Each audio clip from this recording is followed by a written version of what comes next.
Hey folks, how you doing? Dave Fletcher here from Nanticoke Outfitters. I am actually sitting here with one of our hunters. This is Asher Alexander from what part of South Carolina? Upstate. Anderson, that's what it was. Anderson, South Carolina. And it's an interesting story how Asher ended up here hunting with us. In the past, we have done work with the former QDMA, which is now NDA. And we were doing some work with NDA, and we came up with the idea of donating a hunt. And that hunt is what brought Asher here to Maryland to hunt with us and chase the marsh ghosts. We're spending some time going after Sika deer. So Asher, let's touch on that a little bit. Let's just talk about how that experience has been. Obviously, whitetail experience for you. This is something new. What are some of the things that you notice right away that's completely different, or what you like or dislike about chasing Sika deer versus whitetail? Sure. So, where I'm from, I live in the Piedmont, so it's a lot more mountainous, hilly, things like that. Right. Whereas not down, but up here, we're along the coast. So, you have the marsh, a lot more water, have to contend with, and the marsh grass, which you don't really think about where I'm from at all. Right. So you can't see 2 feet into the marsh grass, which makes it very difficult to see the Sika deer. Yeah, that's right. Yeah, that's right. So, which is where they get the name marsh ghost, exactly.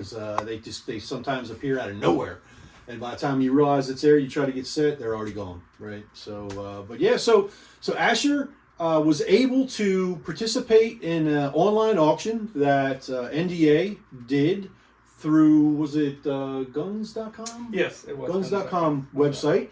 And so Asher, let me ask you, what was the appeal? What made you want to bid on this hunt, and what made you want to do something through NDA? Sure.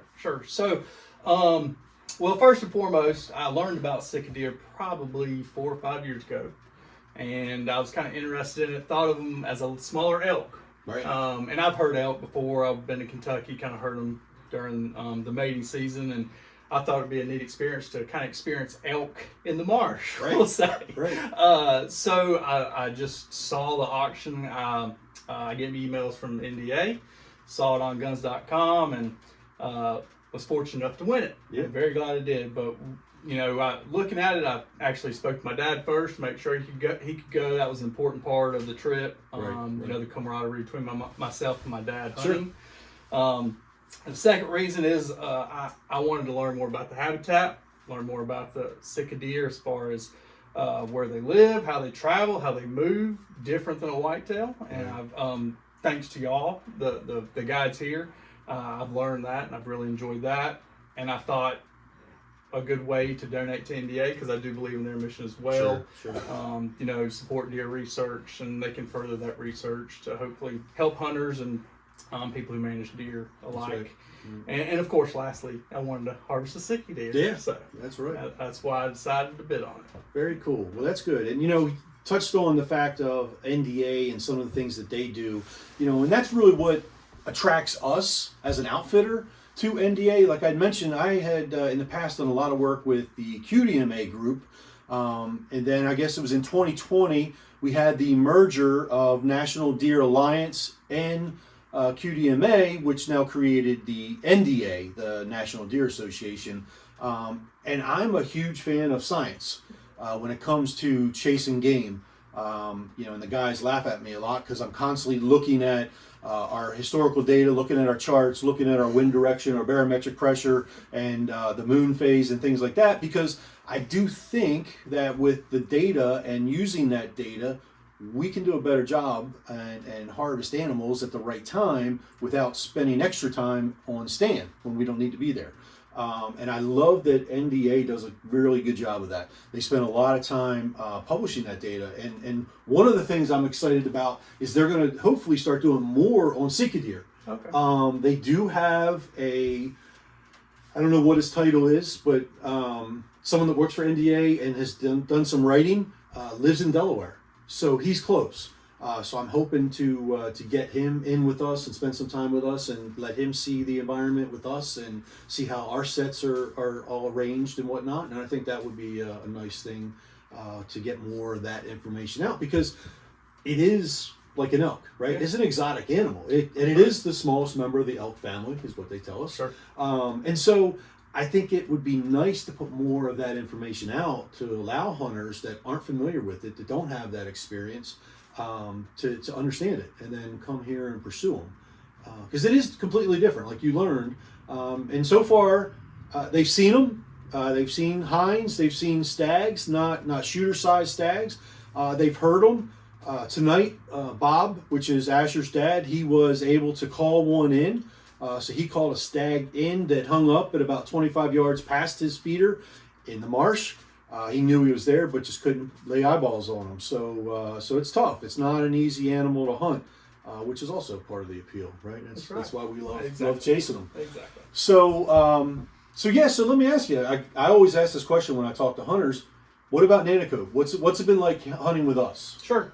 I've really enjoyed it. I want to say it's been top notch. They make the guests feel very comfortable, kind of like home, which I think is important to any guest, obviously.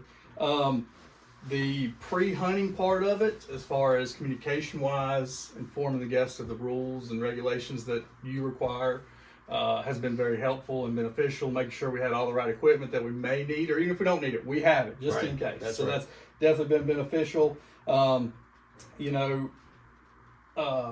As far as food goes, A+, I have to say. So that's always a positive. That's right. The guides have been great. Frank and Dave have been excellent in assisting us. And some other good things that I think we've enjoyed, and my dad has also enjoyed, is the ease of access. For some people, you know, if you have disabilities or can't walk very far, access is available to those type of individuals, and that's great. All the stands seem pretty large enough. If you wanted to have two people, you could probably have two people in there. And the locations we've enjoyed the locations, kind of provide different habitat within this area. You know, some in the marsh, some kind of in the upland, some in between. Right. And some just in wetlands, forested wetlands. So we've enjoyed all of that. And all the stand shots have been really good, really well set up. 15 to 30 yards, probably your max. So even if you're a novice and haven't been hunting a lot, y'all provide good opportunities for those individuals to kind of get into hunting and the hunting world. Yeah, that's awesome. I appreciate that. And I really appreciate the feedback and the kind words. And my wife, who does all of our cooking, will be happy to hear that the A+ in the food. Because we've been getting a lot of good compliments on the food, which is awesome. That's part of the experience, right? Sure. Come and hang out and have some good food and fill your belly and tell hunting stories and just hanging out here in the lodge like we are now. So, well, cool. Well, thank you for taking the time to talk about this. Thank you for bidding and winning on this hunt.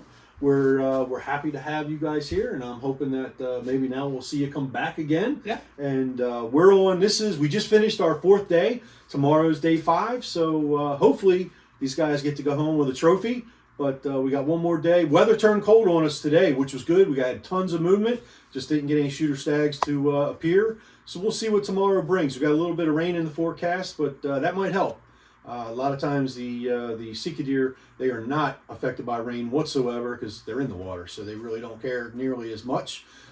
So let's hope tomorrow's a positive day and you guys get to go home with some good, delicious meat.